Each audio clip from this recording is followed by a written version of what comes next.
A bombshell coming just one day after a Lee County jury finds a man guilty on capital murder charges. What we are learning about a brutal childhood crime the defendant previously served time for, straight ahead. Leaned across the top of the car with a pistol, and I hollered, "He's got a gun." This man recounts the scary moments he and his employees faced when another man allegedly showed up with a gun at his business. What happened next? Coming up. And those high temperatures on this Friday back in the 80s. A beautiful day, but it will not stay that way for Easter weekend. We are going to have details in your forecast coming up. Live, WTVM News Leader 9 on Fox 54 at 7 starts right now. Hello, everyone. Thanks so much for joining us for the news at 7 on this Good Friday. I'm Rosalind Giles.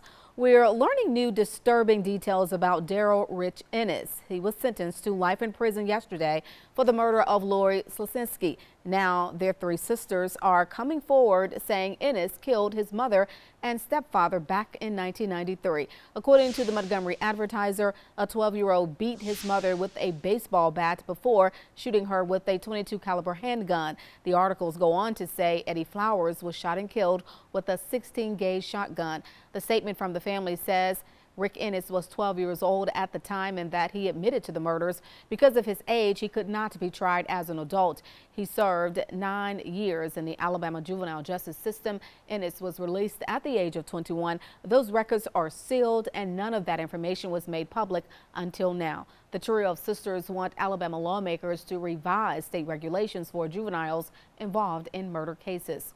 Those newspaper articles are posted on our website, WTVM.com. We'll continue to follow this story and keep you up to date on any new developments on air and online.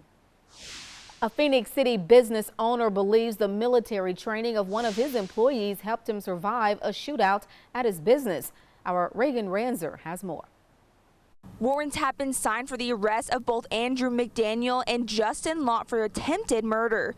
Paul Thrasher, the owner of a heavy-duty truck service in Phoenix City, says police were called after the two men tried to remove a truck from the lot. A customer come in and was complaining about his bill. The police come down, told him either pay for the truck or don't get the truck. Thrasher says the men left the store in a white car to get the money. But when they arrived back, Thrasher says McDaniel started to fight. Officers arrested McDaniel and charged him with disorderly conduct. Right before he got arrested, his son turned around and said, "I will be back to get you." Later, Thrasher says he and 3 employees were standing outside the business when he recognized the white car from earlier that day. Driver got out of the car, leaned across the top of the car with a pistol, and I hollered, "He's got a gun."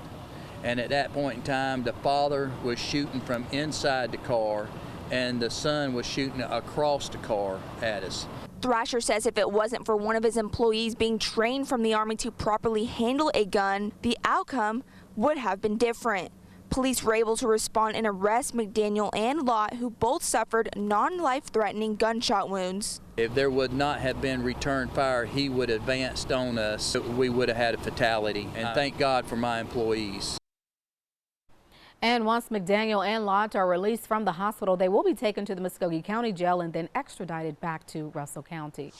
New at 7, Valley Police arresting a murder suspect. Officials say 32-year-old Christopher Summers admitted to shooting 31-year-old Jerez Ricks. Summers is charged with murder. He's being held at the Chambers County Detention Center. The motive for the shooting is still unknown. If you have any information concerning Rick's murder, you can call the Valley Police Department. That number is right there on your screen. A former Muskogee County Sheriff's Correctional Officer waived her right to be in court this morning. She's accused of violating an oath and bringing illegal items into the jail for inmates. Those items have not been revealed just yet. 27-year-old Brianna Talley's attorney pleaded not guilty on her behalf. She posted a $12,000 bond and was released from the Harris County Jail, where she was being held for security reasons. Her case now heads to Superior Court. And for updates on this story and others seen in our newscast, you can download our free WTVM News app. Now let's talk some weather for you. A good one out there on this Friday. Dry and warm. Right now still 79 in Columbus, 81 over in Montgomery, 84 down in Albany. So the nice weather, not just around here, but really all across the deep south. But notice here on the satellite and radar view, we started the day with those clear skies.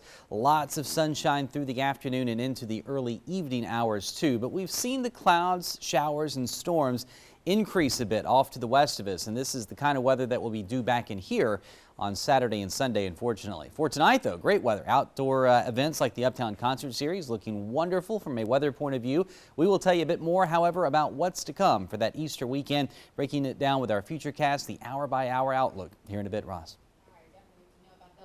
Weather forecast for that, so we'll know how to plan. Derek, thank you. And new developments in our coronavirus coverage. The U.S. Food and Drug Administration has approved its first COVID-19 breath test on Thursday. The FDA granting emergency use authorization to the Inspect IR COVID-19 breathalyzer. The agency says the test spots chemical compounds associated with COVID infection and can give results in less than 3 minutes. It is made to be used in medical offices and mobile testing sites and is about the size of a piece of carry-on luggage. The FDA still advises patients to confirm positive results with a PCR test. In Alabama, the unemployment rate has reached an historic low for the month of March at 2.9%, the lowest since September 2019. Political reporter Aaron Davis has more on what officials have to say as the unemployment rate keeps dropping. Officials say it's a significant sign of pandemic recovery.